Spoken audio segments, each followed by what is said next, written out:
it's crazy. I mean, I started off on a 3-month contract with a possible 3-month, and after that 6 months I got another 6 months, and then they gave me a year, and I was just like, I can't believe I'm still here, but I still love the job, and I still love rolling around on Albert Square, so I'm really thankful to the fans and to the writers and to everybody that keeps me on. Yeah, I mean, you know, it must be a great training ground for you.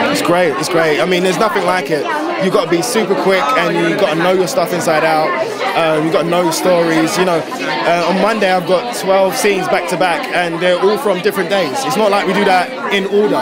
So, you know, some scenes we're doing the aftermath first, and then we're going to go and do the you know what I mean, after that. So it's always a bit confusing, so you've got to be on the ball.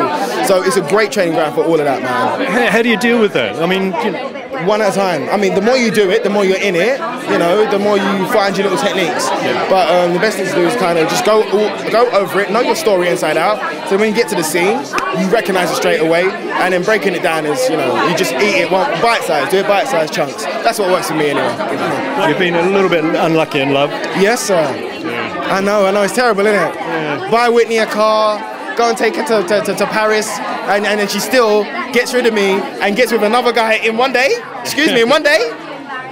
Please. That's a comment on her character. Oh, well, I don't know. Yeah. So are you moving on? Of course. The Fat Boy, that's one of the great things about Fat Boy, he's a get up and goer.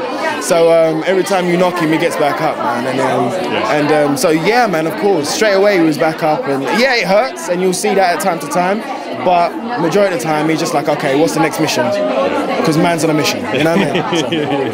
So. New producer, has that changed things up? Well, we have. Me personally, I haven't had time to, you know, because we work ahead, we work in advance. So the scripts that we've still got right now are still all supervised or cleared by Brian. So we're still working on that right now. But I'm really excited to see what's coming. You know what I mean? So it's always good to kind of just change things up and see things from a different angle.